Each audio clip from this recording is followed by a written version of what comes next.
अब इस क्वेश्चन को देखिए, limit n tends to infinity 1² - 1 into n - 1 plus 2² - 2 into n - 2, ठीक है ना।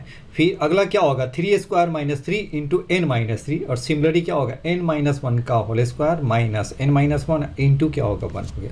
अब ये देखिए, अब जब हम न्यूमरेटर को हम लिखते हैं, देखिए न्यूमरेटर को मैंने क्या लिखा, अब देखिए क्या होगा, फिर से गौर से देखिए n² - 1 इंटू क्या लिखा मैंने n - 1। सिमिलरली अगला मेरा क्या हो गया 2² - 2 इंटू क्या हो गया n - 2, और ये देखिए अगला क्या हो जाएगा आपका 3² - 3 और इंटू क्या होगा n - 3 हो गया। फिर अगला बताइए क्या हो गया 4² - 4 इंटू क्या हो गया आपका n - 4 हो गया। फिर बताइए सिमिलरली बताइए, अगर मैंने आपका लिखा n -1 का होल स्क्वायर और माइनस क्या होगा n - 1, तो इंटू क्या लिखेंगे आप इसे, अब आपका क्या हो जाएगा n माइनस आपको क्या कर देना n - 1, तो ये आपका क्या होगा 1 हो गया इंटू 1 हो गया। और अगला बताइए क्या होगा, अगर मैं n डालूँ तो n² - n हो गया, तो इंटू क्या होगा n और माइनस n, तो ये आपका कितना हो गया आपका n - n क्या होगा 0, तो देयरफॉर दिस इज 0 हो गया। लेकिन यहाँ पे इसकी 0 की ज़रूरत नहीं, 0 नहीं चाहिए, तो इसको हम इतना ही पे रहने दें। चलिए ठीक है, तो ये बताइए इसे हम सिग्मा के फॉर्म में कैसे लिखते हैं, वो देखिए आपको सिग्मा r² - r, और ये क्या लिखना है n - r। देखो 1 है तो n - 1 किया, 2 है तो n - 2 किया, 3 है तो क्या होगा n - 3 किया, और ये बताइए आपको क्या लिख दीजिए r = 1 to n लिख सकते हैं, क्योंकि n मैं इसलिए यूज कर रहा हूँ ताकि इसे क्या है कि मेरा स्टैंडर्ड फॉर्म में रिजल्ट हम यूज कर सकें, क्योंकि n को इंक्लूड करने से भी कोई फ़र्क नहीं पड़ता क्योंकि वो 0 हो जाता है nth, actually r = 1 to n - 1 ही है, लेकिन ऐसा लिखने से क्या है कि मेरा स्टैंडर्ड रिजल्ट है ना वो हम यूज कर सकते हैं।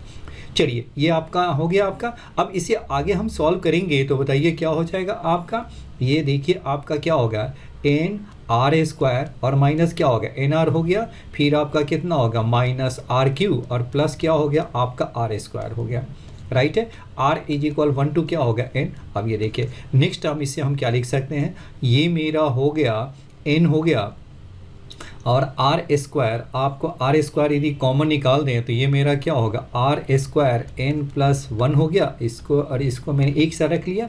फिर बताइए क्या हो गया, ये मेरा rq और मेंस क्या हो गया आपका n - r हो गया आपके, राइट है।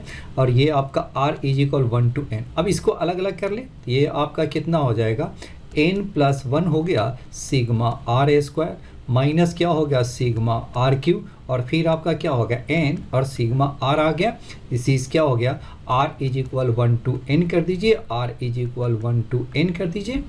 तो ये आपके कितने आ गए, यही है ना आपके, ये आपके हो गया n r हो गया। चलिए ठीक है आपके, और ये मेरा r = 1 to n है। अब ये देखो, अब ये पूरे को आपको एक साथ लिख लीजिए, तो लिमिट मेरा क्या हो गया n टेंस टू इन्फिनिटी, तो न्यूमरेटर में आपका क्या होगा सिग्मा r², आप जानते हैं कि क्या होता है सिग्मा r² का मीनिंग क्या हो गया r = 1 to n को हम क्या लिखते हैं n+1, और दिस इज क्या होगा 2n+1 बाई क्या होगा 6 हो गया। सिग्मा rq को बताइए क्या लिखते हैं आपका n+1 और बाई 2 का क्या हो गया होल स्क्वायर हो गया, r = 1 to n, और सिग्मा n तो ये कॉमन है, तो इस सिग्मा n या सिग्मा r = 1 to n, तो आपको क्या लिखते हैं r = 1 to n कितना होगा n+1/2, ये कॉमन है, आपको हमेशा याद होनी चाहिए।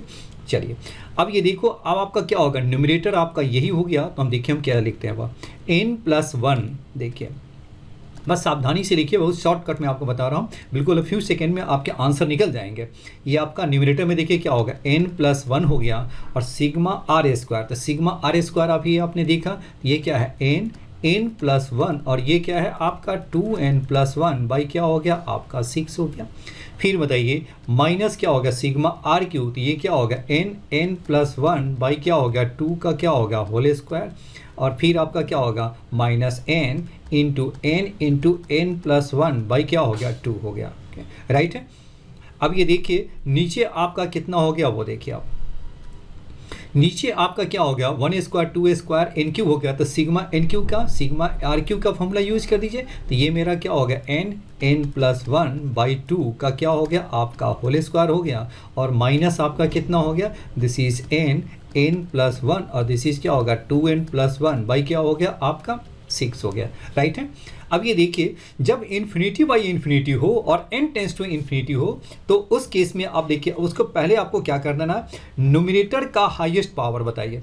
न्यूमिनेटर में n का हाईएस्ट पावर बताइए, यानी क्या हो गया, डिग्री बताइए, डिग्री ऑफ n बताइए, डिग्री ऑफ क्या होगा, पॉलिनोमियल ऊपर का बताइए क्या हो जाएगा। ऊपर वाले का क्या होगा, 1 2 3 4 हो गया, तो ये आपका हो गया 4 डिग्री हो गया, यहाँ भी 4 है और ये आपका 3 है। नीचे देखिए क्या होगा, हाईएस्ट पावर क्या है आपका, n+1 का होल स्क्वायर है, तो ये पावर 4 हो गया। तो यानी ऊपर नीचे दोनों का डिग्री क्या है, 4 है।